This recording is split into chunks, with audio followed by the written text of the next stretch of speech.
Good morning friends. I hope आप सब अच्छे होंगे। आपका स्वागत है आपके अपने YouTube channel current affairs for exam में।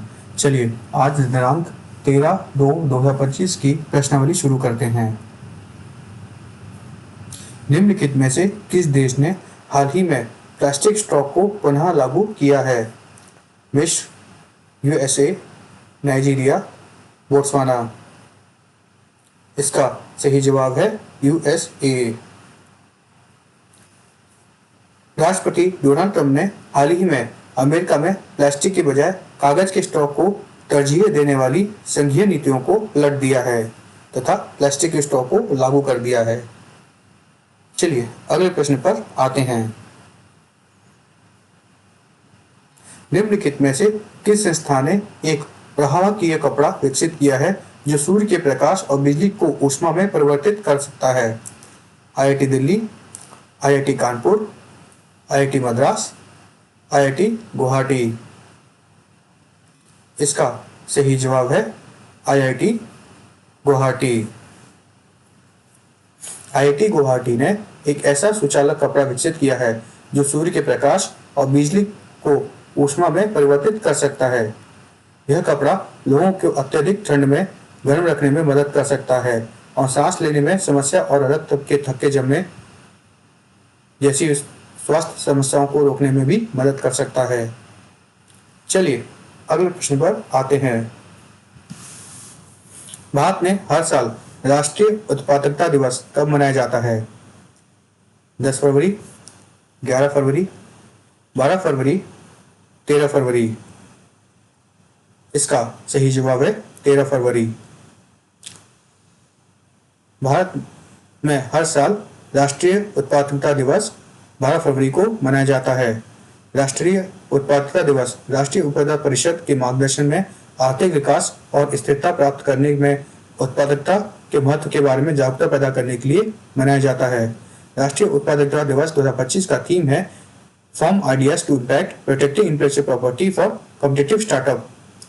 इस थीम का नवाचार को बढ़ाने देने में बौद्धिक संपदा अधिकारों अर्थात इंटेलेक्चुअल प्रॉपर्टी राइट्स के महत्व पर प्रकाश डाला गया है।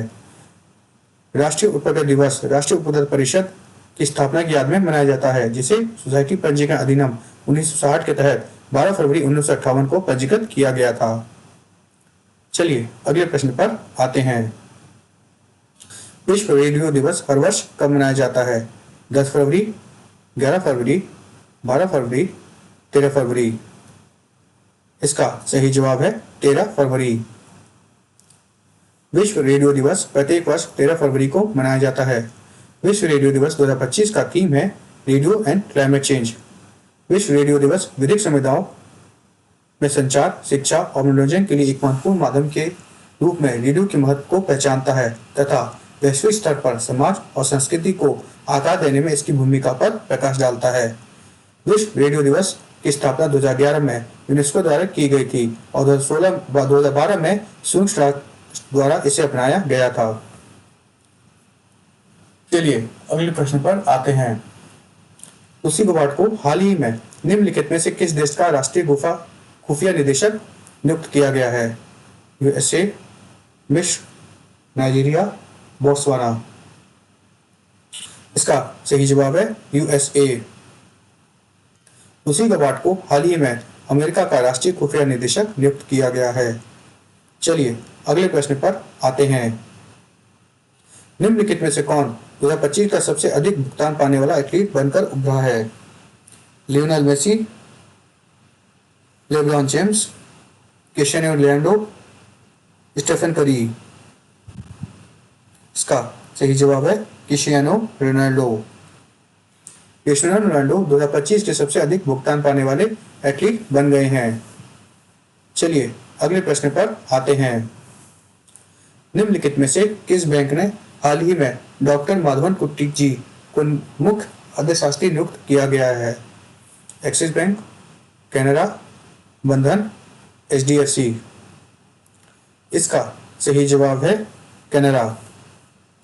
कैनरा बैंक ने हाल ही में डॉक्टर माधवन कुट्टी को मुख्य अर्थशास्त्री नियुक्त किया है।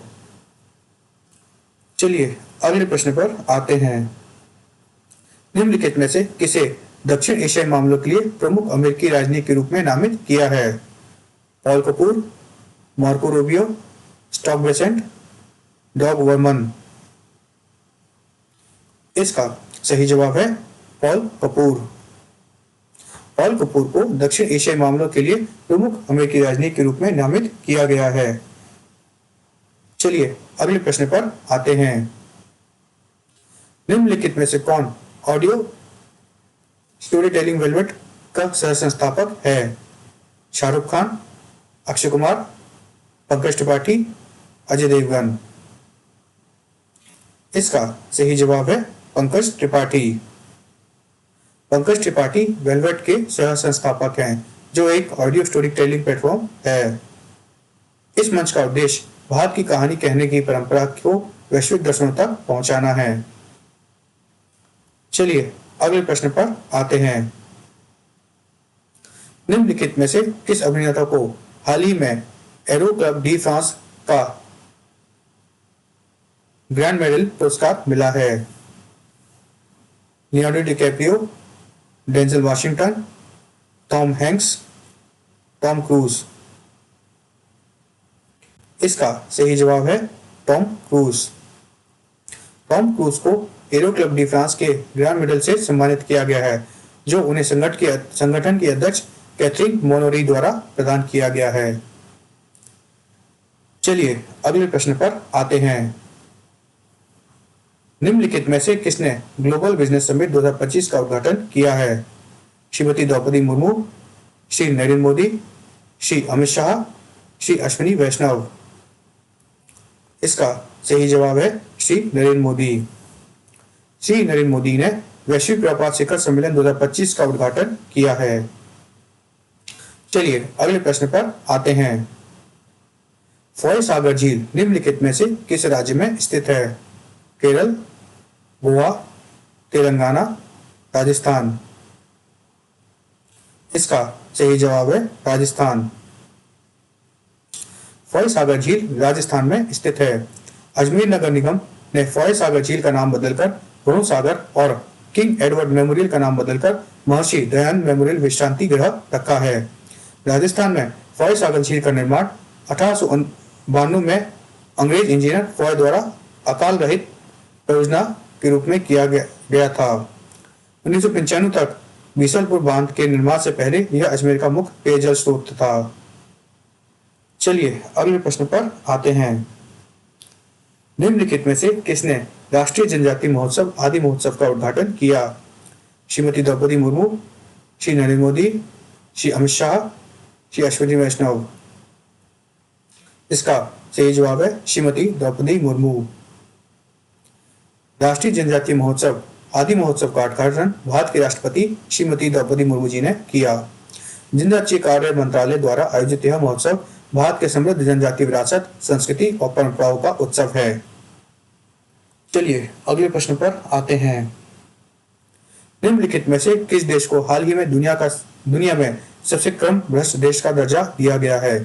Finland, Singapore, Denmark, Poland. इसका सही जवाब है डेनमार्क। डेनमार्क को हाल ही में दुनिया का सबसे कम भ्रष्ट देश घोषित किया गया है। भ्रष्टाचार धारणा सूचकांक ट्रांसपेरेंसी इंटरनेशनल द्वारा प्रकाशित एक रिपोर्ट है। 2024 में भ्रष्टाचार धारणा सूचकांक में भारत 96वें स्थान पर है। फ्रेंड्स, आज का सेशन यही समाप्त होता है। आपको हमारा सेशन कैसा लगा कमेंट करके बताइएगा तथा लाइक एवं सब्सक्राइब अवश्य कीजिएगा। धन्यवाद।